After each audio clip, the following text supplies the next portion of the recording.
आइए दोस्तों, स्वागत है आपका ज्ञान अर्जन कुंज क्लासेस में।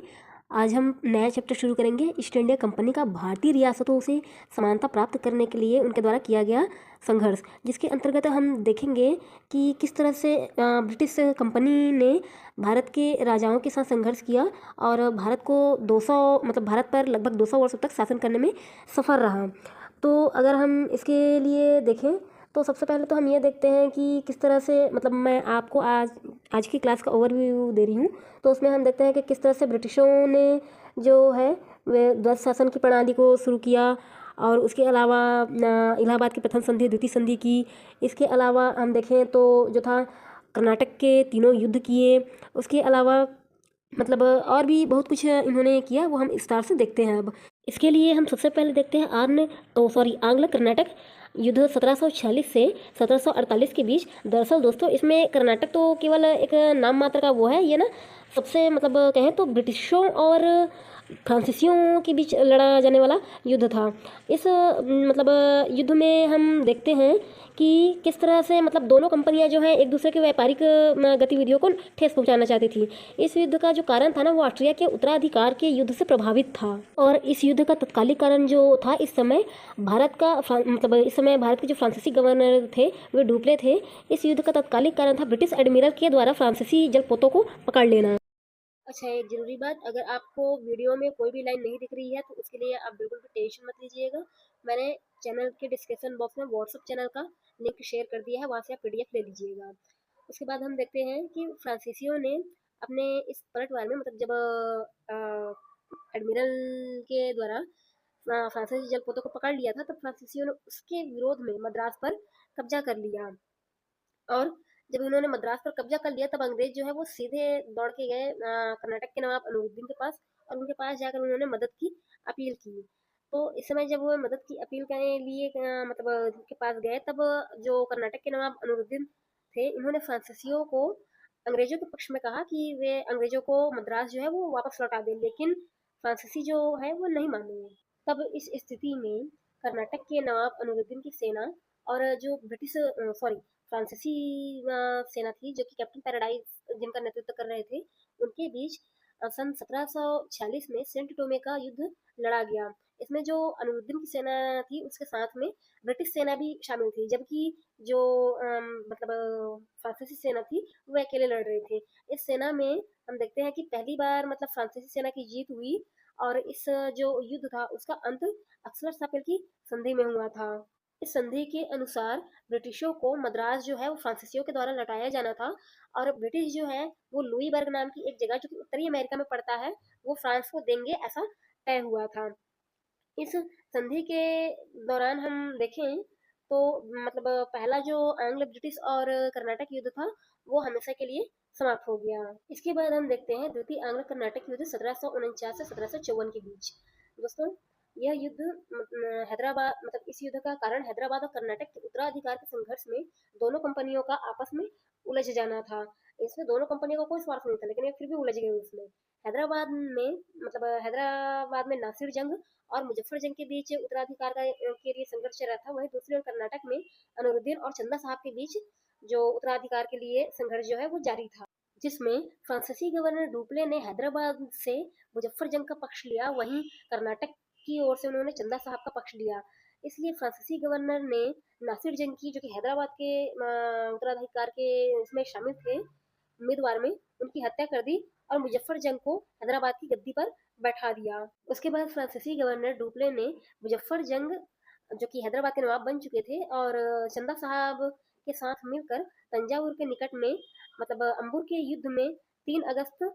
1749 को अलाउद्दीन की सेना के साथ युद्ध किया, और इस युद्ध में अलाउद्दीन की सेना को पराजित किया, और साथ ही साथ इस युद्ध के दौरान ही अलाउद्दीन को मार दिया। उसके बाद फिर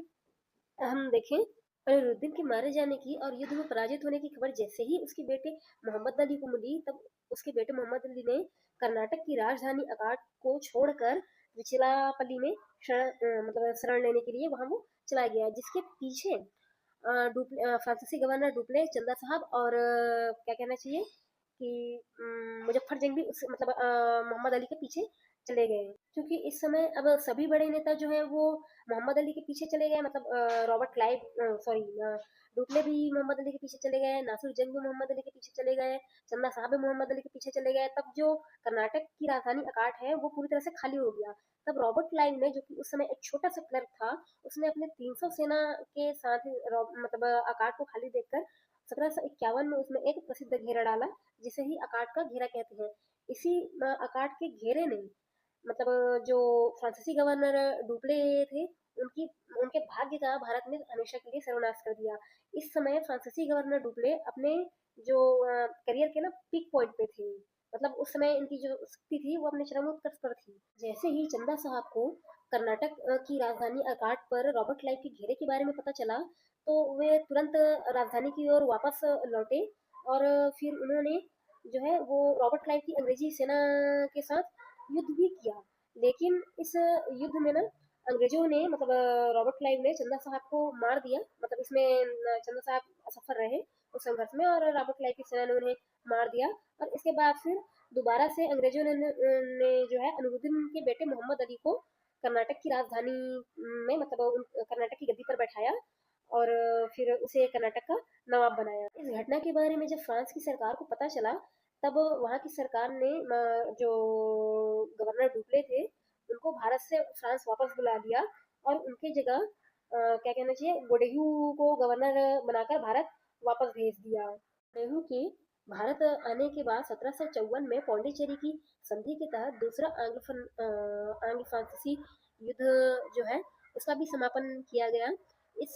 संधि के तहत जो था वो फ्रांसीसी और अंग्रेजी जो है अब से केवल व्यापारिक गतिविधियों में ही शामिल होंगे, और भारत की राजनीतिक मामलों में दोनों कंपनियों ने हस्तक्षेप न करने का निर्णय लिया। इसके बाद हम देखते हैं दोस्तों तृतीय आंग्ल कर्नाटक युद्ध 1758 से 1763। दरअसल यह युद्ध ऑस्ट्रिया और प्रशा, जो कि जर्मनी के पास एक छोटा सा क्षेत्र है, उसमें उनके बीच यूरोप में चलने वाले 7 वर्षीय युद्ध से ना प्रभावित था। इस युद्ध में फ्रांस ने जहां ऑस्ट्रिया का पक्ष लिया, वहीं दूसरी ओर मतलब इंग्लैंड ने प्रशा का पक्ष लिया। इस युद्ध का प्रभाव जो है भारत में भी देखने को पड़ा, और दोनों कंपनियां जो थी वे आपस में उलझ गई थी। अंग्रेजों ने इस समय तक प्लासी के युद्ध में सफलता के कारण ना अपार धन संसाधन प्राप्त कर लिया था, जबकि फ्रांसीसी जो थे उनके पास लिमिटेड रिसोर्सेज ही थे। तो इसमें मतलब ये कहें कि इस समय अंग्रेजों के पास फ्रांसीसियों के अकॉर्डिंग ज़्यादा रिसोर्सेज अवेलेबल थे, क्योंकि 1757 में जो है प्लासी का युद्ध हो चुका था। इसी बीच सन 1760 में फ्रांसीसियों और अंग्रेजों के बीच गोंडी वॉश का युद्ध तमिलनाडु में लड़ा गया, जिसमें ब्रिटिश सेना का नेतृत्व आयरकूट के द्वारा और फ्रांसीसी सेना का नेतृत्व काउंट डी लाली के द्वारा किया जा रहा था। दोस्तों इस युद्ध में ना मतलब फ्रांसीसियों की हार हुई, और फ्रांसीसियों का जो भारत में प्रभाव था वो मतलब बहुत हद तक कम हो गया। फ्रांसीसी इसके बाद केवल केवल एक व्यापारिक कंपनी बनकर ही रह गए। जबकि हम ब्रिटेन की बात करें तो वो जो है वो मतलब भारतीय राजनीतिक मामलों में हस्तक्षेप करते रहे। फिर 1763 में यूरोप का जो सप्तवर्षीय युद्ध था वो पेरिस की संधि के तहत समाप्त हुआ, और इसके साथ ही भारत में भी जो तृतीय आंग्ल कर्नाटक युद्ध था वो मतलब हमेशा के लिए समाप्त हो गया। पेरिस की संधि के अनुसार फ्रांसीसी अपनी बस्तियों की किलेबंदी नहीं कर सकते थे, और ना ही उनमें किसी भी तरह की कोई सैन्य टुकड़ी रख सकते थे। इसके बाद हम देखते हैं कि प्लासी का युद्ध 23 जून 1757। इसकी सबसे पहले हम पृष्ठभूमि को देखें तो प्लासी के युद्ध ने ना आगामी 200 वर्षों तक भारत की नियति को तय कर दिया था। प्लासी का युद्ध जो है वो मतलब रॉबर्ट क्लाइव और सिराजुद्दौला के बीच लड़ा गया था। रॉबर्ट क्लाइव जो थे उस समय ब्रिटिश कंपनी, मतलब ब्रिटिश ईस्ट इंडिया कंपनी का नेतृत्व कर रहे थे। दोस्तों अब हम इसके अंतर्गत देखेंगे कि एक्चुअल में क्या कारण था जिसकी वजह से जो है प्लासी का युद्ध हुआ था। प्लासी के युद्ध के कारणों के विषय में अगर हम देखें तो इसके सबसे पहला जो, दरअसल दोस्तों इसमें ना कंपनी के द्वारा जो कर्मुक्त व्यापार किया जा रहा था उससे जो नवाब थे सिराजुद्दौला बंगाल के, उनको काफ़ी ज़्यादा वित्तीय नुकसान का सामना करना पड़ रहा था। और इसके मतलब जो कर्मुक्त व्यापार कर रहे थे उससे वित्तीय नुकसान के अलावा जो कंपनी के कर्मचारी थे वे कंपनी के अलावा अपने निजी व्यापार भी मतलब इससे कर रहे थे। और जो दस्तक उनको दिया गया था सन 1717 में फर्रुख सियार जी के द्वारा, मुगल बादशाह फर्रुख सियार के द्वारा, उस दस्तक का कंपनी के जो कर्मचारी थे वे मतलब गलत उपयोग कर रहे थे। और मतलब अपने निजी व्यापार के लिए भी कर रहे थे। दरअसल दस्तक जो होता है ना, वो एक तरह का परमिट होता है। परमिट का मतलब कि कंपनी जो थी वो कोई भी सामान मतलब किसी भी विदेश से लेकर आती थी, चाहे चाइना से लाए, इंडोनेशिया से लाए या कहीं से भी लेकर आती थी, तो वे मतलब कंपनी जब वो सामान इंडिया में लेकर आती थी, तो बंगाल के जो नवाब के सैनिक मतलब वो होते थे बॉर्डर पे, उनको वो दस्तक दिखाया जाता था, जिससे कंपनी को छूट मिलती थी। और वो छूट मिलने के कारण कंपनी का सामान जो था ना, वो इंडिया में सस्ता होता था। जबकि वहीं हम दूसरे लोगों की बात करें तो कंपनी के अलावा अन्य किसी के पास मतलब ब्रिटिश कंपनी के अलावा अन्य बाकी जो कंपनियां थी, यूरोपीय कंपनी या ये कहें कि भारतीय व्यापारी भी जो थे, उनके पास दस्तक नहीं था। तो उनका मतलब वो जब अपना सामान लेकर आते थे ना, तो बॉर्डर पे उनको टैक्स पे करना पड़ता था, जिनके जिसके कारण अन्य लोगों की सामानें जो थी वो भारत में ज्यादा महंगी होती थी एज कम्पेयर ब्रिटिश कंपनी के सामानों के मुकाबले। यही कारण था कि ब्रिटिश कंपनी जो है वो एक मतलब कहना चाहिए कि स्ट्रॉन्ग पोजीशन पे थी, और मतलब बहुत ज्यादा मतलब जो व्यापार से उनको लाभ होता था, क्योंकि उनका सामान बाकियों के सामान के मुकाबले सस्ता होता था। तो क्या होता था ना कि कंपनी के कर्मचारी जो है वो क्या किया करते थे कि कंपनी का सामान वो व्यापार के लिए अगर 1,000 रुपए का लेकर आते थे, तो वो 200 रुपए का अपना भी निजी सामान ले आते थे, और फिर पूरा 1200 का जो सामान है वो दस्तक का प्रयोग करके दिखाते थे, जिससे मतलब जो बंगाल के नवाब थे ना, फरूख सॉरी सिराजुद्दौला, उनको काफी ज्यादा नुकसान होता था, क्योंकि जो फरूख सियार जी थे, उन्होंने कंपनी को करमुक्त व्यापार की अनुमति दी थी, ना कि कंपनी के कर्मचारियों को निजी व्यापार के लिए करमुक्त व्यापार की अनुमति दी थी। तो इस तरह से मतलब देखें हम, इसका सबसे पहला और मेजर रीजन तो यही था कि करमुक्त व्यापार से सिराजुद्दौला को काफी ज्यादा वित्तीय नुकसान हो रहा था। अब हम इसके जो दूसरे कारण है वो देखते हैं। दूसरे कारण में हमको देखने के लिए मिलता है कि एक बार क्या हुआ ना, जब सिराजुद्दौला कलकत्ता मतलब गए, तब उन्होंने देखा कि ब्रिटिशों ने कलकत्ता में फोर्ट विलियम जो फैक्ट्री है उसकी किलेबंदी कर दी है। तो मतलब फैक्ट्री बनाया और वहां तक तो चीजें ठीक थी, लेकिन बड़ी बड़ी दीवारें खड़ी कर देना और फैक्ट्री की किलेबंदी कर देना, ये जो है नवाब सिराजुद्दौला को समझ में नहीं आया कि क्या चल रहा है, मतलब उनको पसंद नहीं आया। तो फिर उन्होंने इस बात का भी विरोध किया कि किलेबंदी क्यों कर दी गई है। मतलब किलेबंदी तो की गई थी, जो बड़ी बड़ी दीवारें तो लगाई गई थी, उसके अलावा जो फोर्ट विलियम फैक्ट्री थी उसमें बड़ी बड़ी बंदूकों का भी मतलब वो कर दिया था, अंग्रेजों ने बड़ी बड़ी बंदूकें लगा दी थी, बड़े बड़े हथियार लगा दिए थे, ताकि दूसरी यूरोपीय कंपनी से बचा जा सके। और जब नवाब ने उनसे पूछा कि आपने ऐसा क्यों किया है, तब फिर जो ब्रिटिश कंपनी के लोग थे कर्मचारी अधिकारी, उन्होंने फिर अपना मतलब वहां पे अपना पक्ष रखा कि हमने दूसरे व्यापारी जो ब्रिटिश मतलब सॉरी दूसरी यूरोपीय कंपनी है उनसे बचने के लिए अब मतलब इस फैक्ट्री की किलेबंदी की है और यहाँ बड़ी बड़ी बंदूकें लगाई हैं। तो फिर जो नवाब थे उन्होंने मतलब जाहिर सी बात है, नवाब की बात नहीं है, सबकी बात है, उन्होंने फिर ये अंदाजा लगाया कि जब आप ये दूसरे यूरोपीय कंपनी के ऊपर इन बंदूकों का इन हथियारों का प्रयोग कर सकते हैं, तो कल चल के जरूरत पड़ने पर इसका प्रयोग आप भारतीय लोगों के लिए भी कर सकते हैं, आप भारतीयों के ऊपर भी कर सकते हैं, इवन नवाब के ऊपर भी कर सकते हैं। तो जो नवाब थे उससे नाराज हुए। फिर हम इसके जो तीसरा कारण है उसके बारे में देखें तो हमें पता चलता है कि अंग्रेजों के द्वारा ना कृष्ण वल्लभ को संरक्षण दिया गया था। ये जो कृष्ण वल्लभ थे, ये नवाब सिराजुद्दौला के ना वित्त मंत्री हुआ करते थे किसी समय में, और वित्त मंत्री होते हुए इन्होंने मतलब नवाब के साथ वित्तीय धोखाधड़ी किया था, और नवाब ने उसको पकड़ लिया था, जिसकी वजह से इसको मतलब जो कृष्ण वल्लभ थे उनको सिराजुद्दौला ने अपने दरबार से निकाल दिया था। अब सोचो कि कोई व्यक्ति वित्त मंत्री है और वो नवाब के साथ धोखा कर रहा है, वित्तीय धोखाधड़ी कर रहा है, न जाने कितने पैसों का घपला कर रहा है, उस व्यक्ति को अंग्रेजों ने अपने यहाँ संरक्षण दिया था। तो इस समय अगर इस पे जो सिराजुद्दौला थे नवाब, वो अगर नाराज होते हैं तो उस पे उनका कोई दो मत वाली बात नहीं थी, उनका नाराज होना स्वाभाविक सी बात थी। इसके बाद फिर हम इसके अगले जो रीजन था मतलब अगला जो कारण था वो देखें तो हमें पता चलता है कि ब्रिटिशों ने ना जो सिराजुद्दौला थी उनकी एक सौतेली मौसी थी घसीटी बेगम, उनका बंगाल की गद्दी पर समर्थन जो है वो स्वीकार किया था। मतलब ब्रिटिश चाहते थे कि घसीटी बेगम जो है वो बंगाल की गद्दी पर बैठे और बंगाल का मतलब बंगाल की नवाब बने, जबकि जो सिराजुद्दौला थे वे अभी अभी नवाब बनकर आए हुए थे, और घसीटी बेगम जो है उनको पद से हटाना चाहती थी और खुद भी नवाब बनना चाहती थी। अब ऐसे लोगों का अगर ब्रिटिश संरक्षण कर रहे हैं, तो सिराजुद्दौला का या नवाब का नाराज होना यहाँ भी मतलब एक वैलिड पॉइंट हमें देखने के लिए मिलता है। ये सब जो है वो कारण थे प्लासी के युद्ध के। मतलब किस तरह से जो उनके विश्वास पात्र लोग थे मतलब उन सबने उनके साथ धोखा किया और ब्रिटिशों ने किस तरह से उन लोगों का सपोर्ट भी किया। ये इस बात का मतलब प्रूफ है कि प्लासी का युद्ध एक्चुअल में कोई वो नहीं था, इसका मतलब इसके पीछे एक बहुत बड़ा रीजन था। इन्हीं सब घटनाओं से प्रभावित होकर जो है नवाब सिराजुद्दौला, उन्होंने कलकत्ता पर आक्रमण करने की मतलब आक्रमण किया। उसी समय अब हम आगे देखते हैं इसमें कि 4 जून 1756 को कासिम बाजार की एक फैक्ट्री में जो सिराजुद्दौला थे उनके द्वारा आक्रमण किया गया और उन्होंने इस समय फिर मतलब इस कासिम बाजार को जीत लिया और उसके बाद कलकत्ता को भी मतलब इन्होंने कलकत्ता पर भी हमला किया। तो इस समय कलकत्ता का जो गवर्नर था वो रिचर्ड रोक था, जो कि कुछ व्यापारियों और महिलाओं तथा बच्चों को लेकर हुगली नदी पर स्थित एक द्वीप था, फुल्टा द्वीप, जिसमें जाकर मतलब उसने शरण ली। वही जेड हॉलवेल एक बड़ा अधिकारी था, इसने जो है सिराजुद्दौला की सेना के सामने आत्मसमर्पण करना सही समझा। इसके बाद बंगाल के नवाब सिराजुद्दौला ने कलकत्ता को जीतकर उसका नया नाम अलीनगर रखा और वहां अपने एक प्रतिनिधि मणिक चंद के हाथों कलकत्ता को सौंप कर वो अपनी राजधानी मुर्शिदाबाद वापस लौट गया। इसी कलकत्ता अभियान के दौरान ऐसा कहा जाता है कि ब्लैक होल ट्रेजेडी की घटना घटी थी, लेकिन इस बात पर अभी भी मतभेद है कि जब ये घटना घटी थी तब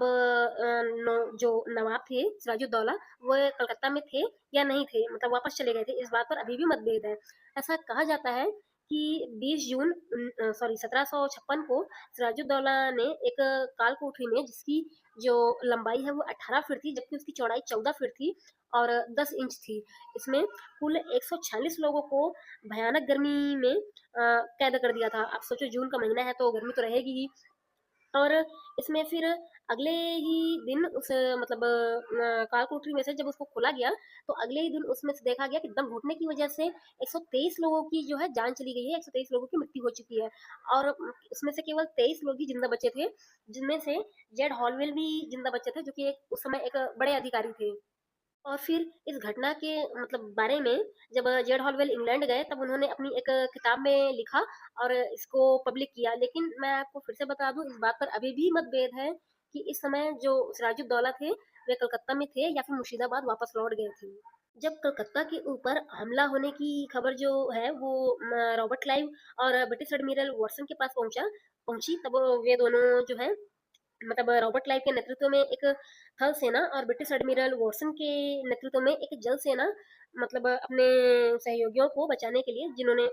जो रोजर ड्रेक के नेतृत्व में जो लोग फुल्टा द्वीप पर फंसे हुए थे उनको बचाने के लिए ये दोनों सेनाएं फुल्टा द्वीप में पहुंची और इन दोनों सेनाओं ने मिलकर फुल्टा द्वीप में फंसे हुए शरणार्थियों को वहां से आजाद कराया। और फिर उसके बाद फिर ये लोग वापस कलकत्ता आए, जहां इन लोगों ने सिराजुद्दौला के जो प्रतिनिधित्व थे मणिक चंद, उनको घूस देकर कलकत्ता पर फिर से पुनः मतलब अधिकार कर लिया। इसके अलावा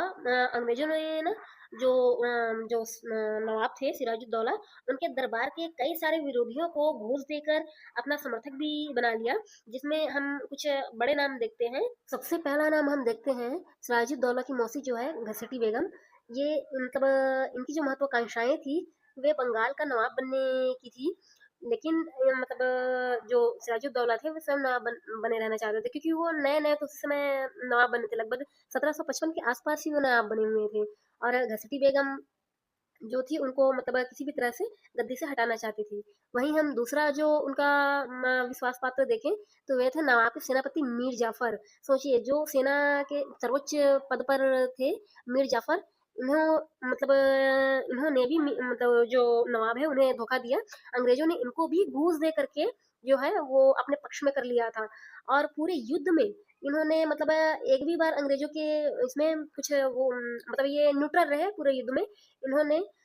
आज की मतलब सिराजुद्दौला की ओर से मतलब युद्ध नहीं लड़ा, युद्ध के मैदान पर तो पहुंचे लेकिन युद्ध लड़ा नहीं इन्होंने। इनके अलावा हम तीसरा देखें तो वो है नवाब के दीवान रैबदुल्ला। अब सोचिए एक व्यक्ति जो है वो सेना का सबसे बड़ा कमांडर है उस मतलब चीफ इन कमांडर को अंग्रेजों ने अपने पक्ष में कर लिया, मतलब नवाब के हाथ से सेना छीन ली। वहीं दूसरी ओर जो है वो दीवान है, दीवान जो होता है वो पूरे वित्तीय हिसाब किताब, वित्तीय लेख देख का मतलब लेखा जोखा का हिसाब किताब रखने का पूरा काम उसके हाथ में रहता है कि सेना को कब क्या चाहिए, कितने हथियार चाहिए, कब राशन चाहिए, ये सारी चीजें मतलब ये कहना चाहिए कि नवाब के हाथ से अंग्रेजों ने सेना भी छीन ली और जो वित्तीय वो था वो भी छीन लिया। इसके बाद फिर हम तीसरा देखें तो, मतलब सॉरी चौथा देखें तो चौथा जो थे वे बंगाल के जगत सेठ थे महावत चंद। ये जो जगत सेठ थे महावत चंद ये इतने बड़े और अमीर व्यक्ति थे कि कभी कई बार ऐसी स्थिति बनती थी कि जो नवाब थे उनको भी इनसे वित्तीय सहायता लेनी पड़ जाती थी, या ये कहें कि मतलब मदद लेनी पड़ जाती थी। अब सोचिए, एक तो अंग्रेजों ने चीफ इन कमांडर को अपने पक्ष में ले लिया, खरीद लिया, फिर उसके अलावा जो दीवान था उसे भी खरीद लिया, उसके अलावा जो सेठ था जिससे मतलब थोड़ी बहुत वित्तीय सहायता मिल सकती थी उसे भी खरीद लिया। अब जब सेना अपने पक्ष में कर लिया, वित्तीय मामले अपने पक्ष में कर लिए, तो यहाँ से तो मतलब कहना कोई बड़ी बात नहीं होगी कि प्लासी के युद्ध में हार का बहुत बड़ा कारण था ये, बहुत बड़ा मतलब सबसे बड़ा कारण यही था जिसकी वजह से प्लासी के युद्ध में ब्रिटिशों से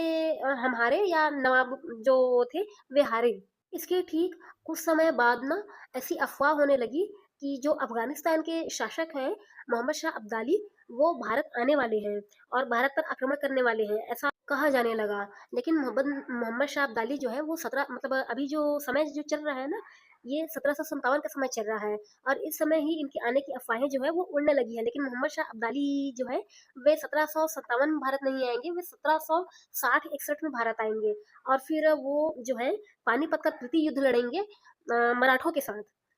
जिस समय मतलब जो मराठों का नेतृत्व है वो सदाशिव भाऊ के द्वारा किया जाएगा। और ये जो पानीपत का युद्ध था बहुत ही ज्यादा मतलब कहना चाहिए कि विध्वंस लेकर आया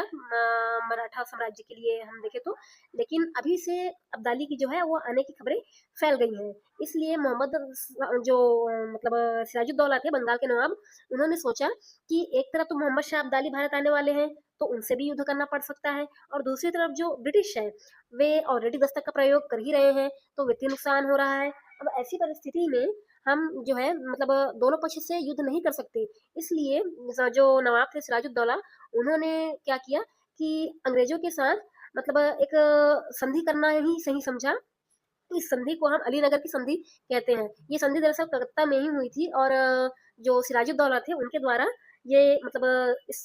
समय कलकत्ता का नाम वे अलीनगर रखकर गए थे। तो इस समय कलकत्ता में अलीनगर की संधि हुई और इस संधि के ना मुख्यतः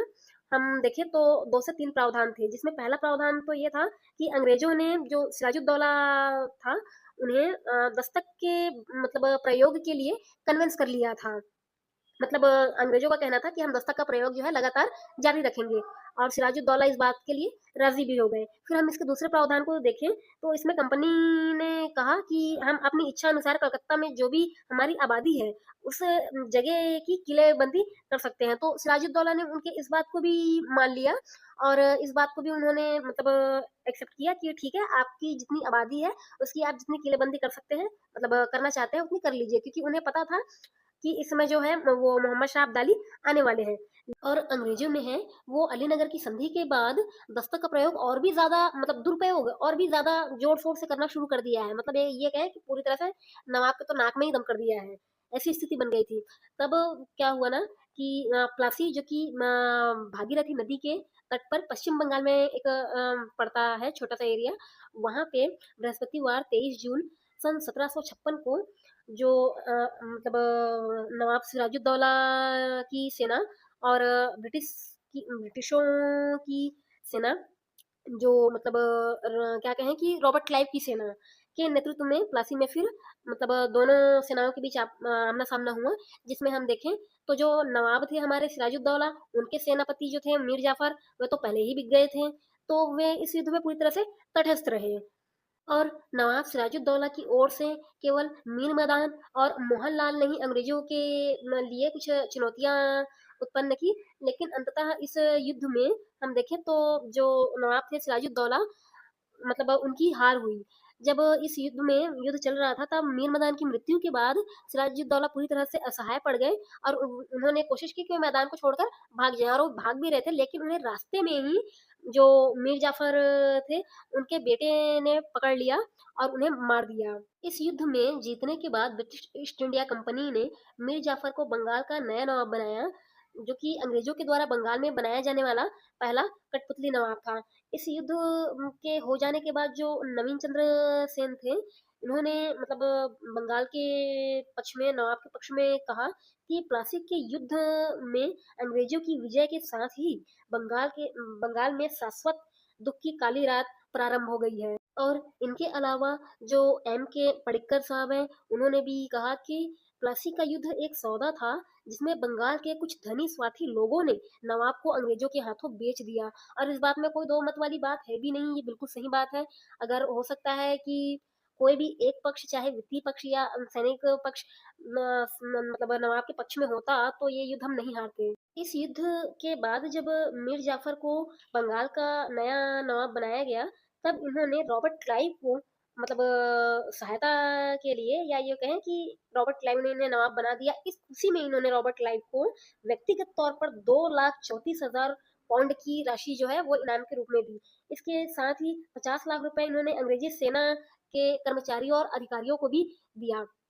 इसके बाद हम देखें तो क्या हुआ ना कि जब ये युद्ध खत्म हो गया, तब मीर जाफर बन तो गए नवाब, लेकिन उसके बाद फिर अंग्रेजों ने आर्थिक रूप से मीर जाफर का बहुत ज्यादा शोषण किया। इसीलिए इन्हें जो मीर जाफर थे उन्हें कर्नल क्लाइव का गधा भी कहा जाने लगा। फिर धीरे धीरे समय बीतता गया और एक ऐसा समय भी आया जब अंग्रेजों की ये जो शोषणकारी नीतियां थी वे बहुत ज्यादा बढ़ गई थी। तब मीर जाफर इनसे मतलब त्रस्त हो गए और फिर इस समय मीर जाफर ने क्या कहना चाहिए कि चिंसूरा में जो डचों की फैक्ट्री थी, वहाँ मतलब इन्होंने डचों के साथ एक गुप्त समझौता किया और मतलब डचों के साथ मिलकर अंग्रेजों के खिलाफ ये षड्यंत्र करने लगे। और जब अंग्रेजों को इस बात का पता चला, तब इन्होंने बेदरा के युद्ध में सन 1759 में डचों को पराजित किया और 1760 में मीर जाफर को मतलब बंगाल की गद्दी से हटाकर उनके ही दामाद मीर कासिम को बंगाल का नया नवाब बनाया। दरअसल दोस्तों, इस समय बेदरा के युद्ध का एक कारण ये भी था कि जो ये षड्यंत्र कर रहे थे वो तो कर ही रहे थे, उसके अलावा दूसरा कारण था कि डच भी भारत में व्यापार करने आए थे। वे भी अपना मतलब एक वो व्यापारिक गतिविधियों को भारत में बढ़ाना चाहते थे और वे चाहते थे कि अंग्रेजों से वो आगे निकल जाए, मतलब ऐसा उनका विचार था। जिसके लिए डच गवर्नर ने चिंसूरा में अपनी मतलब स्थिति को मजबूत करने के लिए इंडोनेशिया से एक नौसैनिक बेड़ा बंगाल भेजा था। और अंग्रेजों को इस बात का भी पता चला कि इन्होंने मतलब इंडोनेशिया से एक नौसैनिक बेड़ा जो है वो बंगाल भेजा है, तब अंग्रेज उसे अपने लिए खतरा मानने लगे। और उनके लिए खतरा था भी, क्योंकि मीर जाफर जो है वे भी मतलब षड्यंत्र कर रहे थे उनके खिलाफ। उसके अलावा जो व्यापारिक गतिविधियां थी, वे डच भी जो थे वो चिंसूरा में ही थे और अंग्रेज भी जो थे वो बंगाल में ही थे। तो दोनों के बीच जो है व्यापारिक गतिविधियां भी मतलब एक दूसरे के इसमें हस्तक्षेप होने लगा था। इसलिए सन 1759 में मतलब चिंसूरा का युद्ध हुआ और इस युद्ध में फिर जो है अंग्रेजों की जीत हुई और ब्रिटिशों की, सॉरी, डच थी, डच ईस्ट इंडिया कंपनी, उनकी बुरी तरह से हार हुई। इसके बाद फिर हम मीर कासिम के शासन को और जो 22 फरवरी 1764 को बक्सर का युद्ध हुआ उसको हम देखते हैं। तो दोस्तों क्या था ना कि मीर कासिम जो है वो अंग्रेजों के मतलब अंग्रेज जिस तरह से मीर जाफर का शोषण कर रहे थे उनसे स्वयं को मुक्त करना चाहते थे। इसलिए मीर कासिम ने बंगाल की सैन्य व्यवस्था का पुनर्गठन यूरोपीय तर्ज पर करने के लिए एक अर्मेनियन गुर्गिन खान की सहयोग से मुंगेर में अपनी जो गन बनाने की फैक्ट्री की स्थापना की थी। और इसके अलावा हम देखें तो मीर कासिम ने ना राजस्व में वृद्धि करने के लिए कई प्रयास किए। इनके समय में दस्तक का दुरुपयोग जो है वो अपने चरमोत्कर्ष पर था। तभी क्या हुआ ना कि मतलब जो 22 मार्च 1763 को मीर कासिम ने भारतीय व्यापारियों को भी कर मुक्त व्यापार करने की अनुमति दे दी। दरअसल क्या हुआ कि अंग्रेज जो है वो पहले से ही दस्तक का दुरुपयोग कर रहे थे, इसी की वजह से तो प्लासी का युद्ध हुआ था। और उसके बाद फिर जब मीर जाफर शासन में आए ना, तब इन्होंने अंग्रेजों को पूरी छूट दे दी और मतलब इतना ज़्यादा अंग्रेज़ों के द्वारा उसका दुरुपयोग बढ़ गया कि अब जो नवाब है, उसके पास वित्त आने का जो मतलब साधन था, वह लगभग नहीं के बराबर हो गया था। तो जब मीर कासिम ने इन चीज़ों को देखा कि हम ब्रिटिशों के लिए केवल दस्तक प्रोवाइड करा रहे हैं, जिससे वे ज़्यादा से ज़्यादा इनकम कर पा रहे हैं, वहीं भारतीय व्यापारियों की स्थिति जो है बहुत खराब है। तब मीर कासिम ने क्या किया, भारतीय व्यापारियों को भी अब कर मुक्त व्यापार की अनुमति दे दी, जिससे कि भारतीयों का सामान भी अब अंग्रेजों मतलब भारत में उसी कीमत पर बिकेगा जितना कि ब्रिटिशों का सामान भारत में बिकेगा। क्योंकि जैसे अब अंग्रेजों को मतलब जो अंग्रेज है वो अपना सामान विदेशों से भारत में लेके आते हैं, तो जो नवाब की सेना है वो उनसे किसी तरह का टैक्स नहीं लेती है। उसी तरह से अब भारतीय लोग भी जो है, भारतीय व्यापारी जो है वो विदेश से अपना सामान लेकर आएंगे, तो उनसे भी नवाब की सेना किसी प्रकार का टैक्स नहीं लेगी, जिससे दोनों का सामान जो है इक्वल रेट पे बिकने लगा। इससे अंग्रेजों का मतलब अंग्रेजों की जो मनोदशा है ना वो ऐसी होने लगी कि अब दोनों का सामान सेम रेट से बिकेगा, तो कॉम्पिटिटर आ गए मार्केट में। तो मतलब लोग जितना ज़्यादा अब अंग्रेजों से सामान खरीदते थे सस्ता होने की वजह से, उतने ही लोग अब भारतीयों का भी सामान उसी कीमत पे बिक रहा है, तो अब भारतीयों से भी खरीदेंगे। तो इस तरह से मतलब जो था वो सिनेरियो बना, और यही कारण था कि अंग्रेज जो हैं वे मतलब नवाब जो थे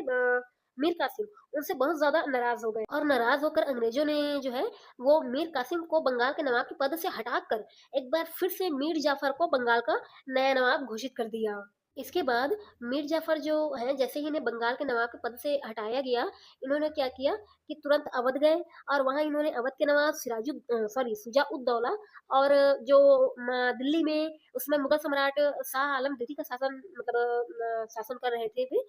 तो दिल्ली गए और दिल्ली में इन्होंने शाह आलम द्वितीय से मदद मांगी, और इस तरह से जो मीर कासिम थे, इन्होंने एक त्रिगुट सेना का निर्माण किया, जिसमें मीर कासिम की सेना, अवध के नवाब सुजाउद्दौला की सेना और दिल्ली के मुगल सम्राट शाह आलम द्वितीय की सेना शामिल थी।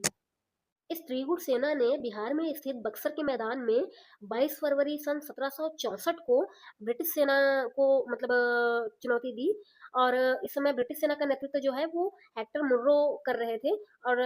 जो त्रिगुट सेना मतलब तीनों जो शासक थे वे इस समय भारत की ओर से इन्होंने अपना नेतृत्व किया, और इस युद्ध में जो है वो त्रिगुट सेना की बहुत बुरी तरह से हार हुई। हेक्टर मुर्रो की सेना ने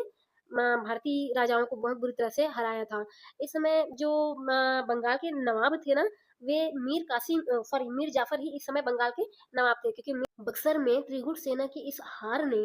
इन्हें इलाहाबाद की संधि करने के लिए मजबूर कर दिया। दोस्तों, ये जो इलाहाबाद की प्रथम संधि हम देख रहे हैं, जो कि 12 अगस्त 1765 को हुई थी, ये रॉबर्ट क्लाइव और मुगल सम्राट शाह आलम द्वितीय के बीच हुई थी, जिसका पहला प्रावधान था कि मुगल सम्राट ने बंगाल, बिहार और उड़ीसा का दीवानी अधिकार जो है ना वो ब्रिटिशों को सौंप दिया था। शाह आलम द्वितीय को इसके बदले अंग्रेजों ने 26 लाख रुपए वार्षिक देना मतलब पेंशन के रूप में देना स्वीकार किया। और इस तरह से हम देखें तो जो शाह आलम द्वितीय थे, वे भारत के ऐसे पहले मतलब शासक बने जो कि ब्रिटिशों के द्वारा पेंशन मतलब पाने वाले राजा थे। इसके बाद फिर हम देखें इसका तीसरा प्रावधान, तो उसमें क्या था ना कि कंपनी ने अवध के नवाब शुजाउद्दौला से कड़ा और इलाहाबाद को छीनकर शाह आलम द्वितीय को सौंप दिया, और उन्हें इलाहाबाद में ही हमेशा के लिए शिफ्ट कर दिया, मतलब अब वो दिल्ली में नहीं रहेंगे, अब वो इलाहाबाद में रहते थे। इलाहाबाद की प्रथम संधि होने के बाद फिर इलाहाबाद की द्वितीय संधि हुई 16 अगस्त 1765 को। ये संधि जो है वो रॉबर्ट क्लाइव और अवध के जो नवाब थे शुजाउद्दौला, उन दोनों के बीच में हुई थी। इन संधि मतलब इन इस संधि के भी कई प्रावधान थे, जिसमें हम पहला देखें तो अवध के जो नवाब थे शुजाउद्दौला, उन्होंने अंग्रेजों को 50 लाख रुपए देना स्वीकार किया, और इसका दूसरा प्रावधान था कि इसमें जो अवध के नवाब शुजाउद्दौला थे, उन्होंने कड़ा और इलाहाबाद को जो है वो शाह आलम द्वितीय को देना स्वीकार किया। ये उन्होंने खुद नहीं किया, दरअसल अंग्रेजों ने उनसे ऐसा मतलब जो संधि किया कि उन्हें इलाहाबाद और कड़ा जो है वो शाह आलम द्वितीय को सौंपना पड़ा था। इसके बाद फिर हम देखते हैं कि जब इलाहाबाद की प्रथम और द्वितीय संधियां हो गई, तब फिर 10 शासन प्रणाली की शुरुआत हुई। दरअसल क्या हुआ था कि 1765 में मीर जाफर की मृत्यु के बाद उनके बेटे निजामुद्दौला को बंगाल का नया नवाब बनाया गया था, जिसमें क्या मतलब जो निजामुद्दौला थे ना, उनके पास समस्त प्रशासनिक अधिकार थे, जबकि जो मतलब इलाहाबाद की प्रथम संधि के कारण जो क्या कहना चाहिए, उड़ीसा, बंगाल और बिहार था, उसका दीवानी अधिकार जो है ना वो ब्रिटिश कंपनियों के पास चला गया था, शाह आलम द्वितीय के द्वारा इनको दिया गया था। और इसके साथ ही साथ हम देखें तो मतलब ये कह सकते हैं कि इस समय बंगाल का जो नवाब था ना, वो ब्रिटिश कंपनी बन गई थी और जो प्रशासक थे, वे निज़ामुद्दौला बन गए थे, यानी कि वहाँ का नवाब जो था वो प्रशासक बन गया था। इस प्रकार से हमको देखने के लिए मिलता है कि यहाँ जो है द्वैत शासन प्रणाली की शुरुआत हो गई थी। लेकिन जब हम इसके उसके बारे में देखें तो ये जो द्वैत शासन प्रणाली थी, वो ज़्यादा दिन तक चली नहीं, क्योंकि एक तो जो मतलब आम जनता के आगे